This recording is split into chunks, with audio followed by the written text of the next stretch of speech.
DJ Spark in the building with another album review. Today I'm reviewing Her Loss, the collab album by Drake and 21 Savage. This was an album where I felt like I knew what I was going to get coming into it, and it's pretty much almost exactly, or at least what I wanted from a Drake and 21 Savage collab album. This album comes as a result of the successes of Drake and 21's previous tracks, as every song they have put out receives immense love. And the album kicks off with a song called Rich Flex, and finally we have an incredible beat switch, a beat switch that I absolutely loved, and probably the best beat switch that I've heard since Sicko Mode. It's a very smooth beat switch, it's a very nice drop, and it makes sense, and we get one of the best songs right off rip. And with central themes of luxuries, women, and ops, the opening track exudes confidence from both rappers, which really sets the tone and is the mood for this whole entire record. The next song is Major Distribution, where we have more braggadocious lyrics talking about how many numbers they do in their first week of sales, where 21 continues to pepper in gangster rap lyrics. Although the repetitive "go stupid" in the hook is one of the few hooks that sound uninspired and feels as though the creativity lacks a bit, the song is still very good and continues on from Rich Flex. As we move on throughout the album, the tracks BackOutsideBoyz and Hours in Silence scream 808s and heartbreak influence, as both rappers utilize auto-tune on 808 heavy and synth heavy instrumentals. I do think Hours in Silence, the 6-minute track, is a bit long. I think they could have trimmed the fat on it, but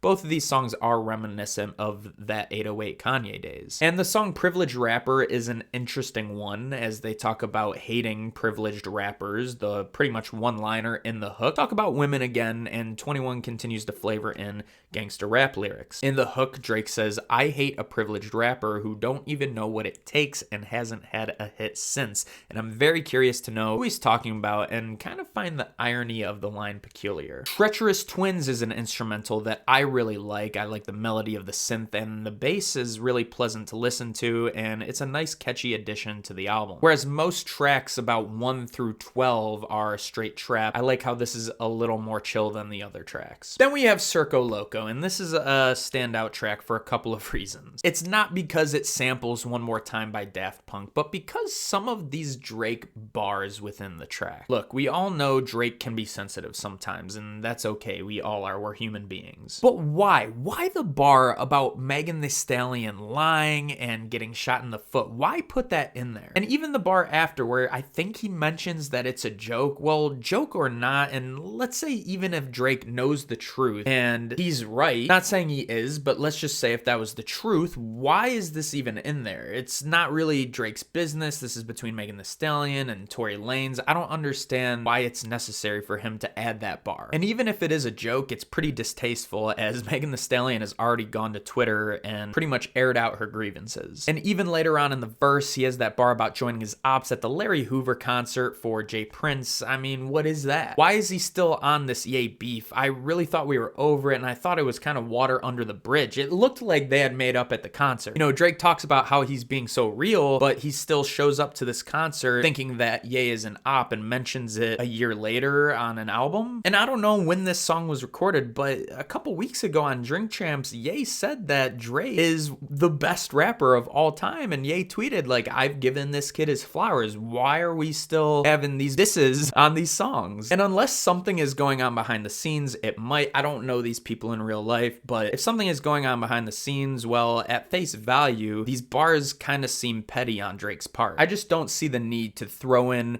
this Megan Thee Stallion bar and to continue this Ye beef, especially with everything that's going on now with Ye. Shout out Gunners though. And at this point in the record, I really can't tell who's outshining the other rapper. I think they're kind of on the same level, and I think 21 and Drake being on the same album push each other to really elevate their game. This is honestly some of the best work that I've heard 21 Savage, and Drake is giving us vintage Drake, although I think he could be a bit more introspective in his bars. The Travis Scott feature on the song Pussy and Millions is kind of odd. I actually don't think it's a bad verse. I just think it's random to tack on to the back end of this kind of track. I think Travis would have sounded better on songs like Rich Flex or BackOutsideBoyz. But if you are looking for that vintage introspective Drake, the songs Middle of the Ocean and 3 AM on Glenwood, which is actually just 21 Savage, are the tracks for you. These tracks do remind me more of the Nothing Was the Same era. It's those same vibes where I think Drake and 21 are actually at their best. And although this album is far from introspective, we are far from Take Care and Nothing Was the Same at this point. At heart, these tracks are amazing additions to the album. They really get away from that trap where I feel at this point we would have gotten burnt out from, and it gives you something other than Think About rather than Luxuries and Women. They may be the best songs on the album, and I'm honestly disappointed that Drake isn't on 3 AM and 21 isn't on Middle of the Ocean. I think that's pretty funny. I really wish both of these songs were collab songs, but for some reason, they're both solo tracks. Although on Middle of the Ocean, Drake sends yet another diss on Serena Williams' husband. I feel like these disses are so random. He calls him a groupie, and I don't understand why this is necessary. Again, I take this at face value because I don't know what's going on behind the scenes, but when you're just the listener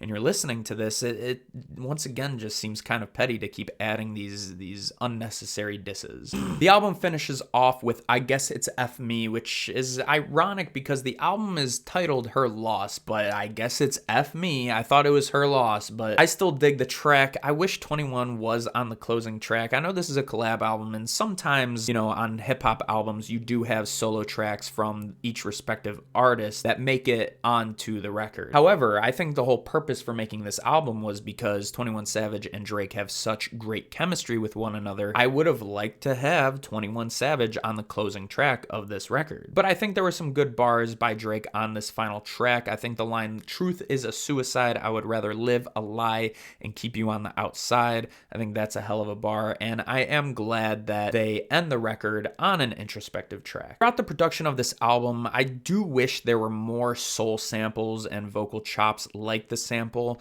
in Jimmy Cooks. I think that is, besides the introspective lyricism, I think that is where they really peak at. But the album is mostly trap with synths like the Daft Punk sample, which is fine. I think 21 Savage and Drake absolutely thrive in this genre, and I was thoroughly pleased that not every song sounded the same in the production, which is nice because it didn't feel like the album meshed together in any way. I actually thought the album flowed together really nicely. Unlike a lot of trap albums or, you know, modern day hip hop where a lot of the instrumentals unfortunately do sound very similar and mesh into each other, but I did not get that from this album whatsoever. They do keep the instrumentals fresh by using various samples and synths with different drum patterns, so shout out to the producers on this album.